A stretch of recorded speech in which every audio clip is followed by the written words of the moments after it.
Now here's the ITA Kickoff weekend for Division One women's tennis. Texas is number one in the country right now. Obviously, they get to host the following teams: Baylor, Loyola Marymount, and Fresno State. Texas should not have any issues with Fresno State. Loyola Marymount returns 5 starters out of 6. So really, that Baylor matchup with Loyola Marymount is going to be very, very close. I have a feeling. And I know Baylor's without one player for a little bit because of eligibility issues, but she'll be able to play February 11th or February 17th. So, and Baylor right now is receiving votes. But I would think Texas would get through. But it's if they face Baylor, it's tough to play a familiar conference opponent. Okay, Oklahoma's next, and obviously they went down in the poll to number 17, and they get to host Texas Tech, Tulsa, and Minnesota. Honestly, none of those teams are in the top 25 nor receiving votes category. Oklahoma needs to bounce back. The only reason why I put this on the upset alert is because they did lose this past weekend and didn't look good doing it. So, but I have a hunch that Oklahoma's going to bounce back. But maybe they're not as good as last year's team. It's hard to replicate success and catch all the breaks. Now, North Carolina is currently number 2 in the country. They get Utah, Charlotte, and Maryland. None of those teams are in the top 25 nor receiving votes. North Carolina should get through. Duke is currently number 5 in the country. They have SMU, Wisconsin, and VCU. Now, Wisconsin is receiving votes, and SMU is not even receiving any votes. But I think Duke gets through. Now, Virginia is currently number 8 in the country. They have the following teams: South Carolina, Northwestern, and Washington State. They should not have any issues with Washington State.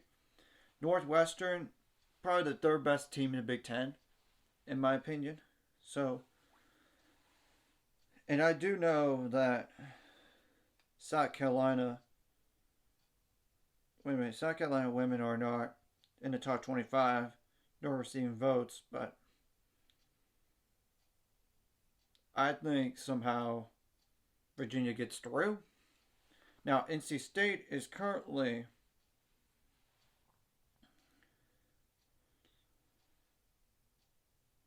number 3 in the country. They have the following teams: Vanderbilt, that's in the top 25, at number 21 in the country. Furman, Furman's not receiving anything. Same goes for Illinois. So, to me, it's a battle of NC State versus Vanderbilt, but I think NC State wins. Somehow they do. Texas A&M, they're currently number 4 in the country. They have Florida, Arizona. They're not receiving any votes. Arizona is. Same thing goes for Florida Atlantic. But Florida is in the top 20, though, at number 20. It's familiar conference foe, which makes it dangerous, but I think A&M gets through. Now, Pepperdine has the following teams: Memphis, Columbia, Clemson. And Clemson does have a new head coach that just stepped down from the past fall. But Pepperdine is currently number 9 in the country. And I do know for a fact that Memphis, Columbia, and Clemson are not receiving any votes. I think Pepperdine gets through. I do. Now, Miami, Florida is currently number 10 in the country. And they have the following teams: UCLA, Iowa State, and Florida International. To me, Florida International is going to go 0-2. I'm sorry, I'm calling it the way it is. But UCLA is number 16, number 18 in the country, while Iowa State's number 24. I think UCLA beats Iowa State.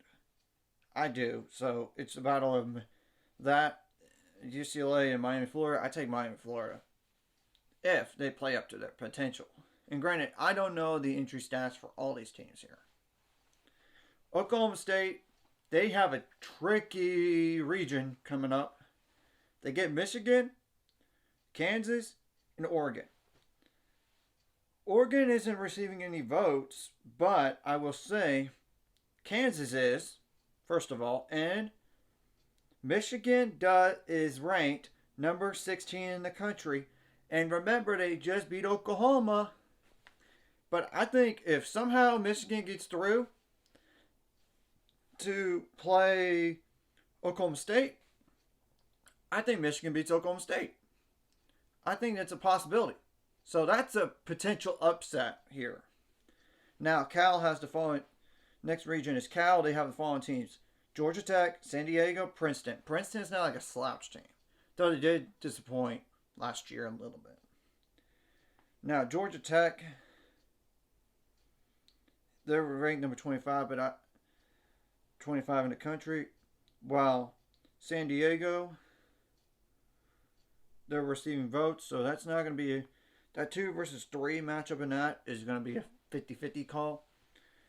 And Cal better watch out. I mean, so that's a potential upset region. Now, Georgia, they're currently number 6 in the country. They do have USC, that's number 13 in the country.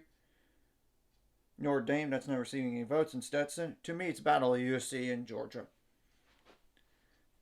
So that's going to be a potential upset region.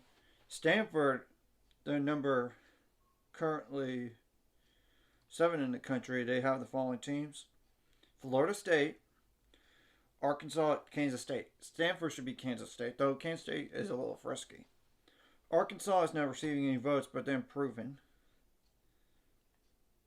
And Florida State isn't ranked or receiving votes, but I think Stanford gets through.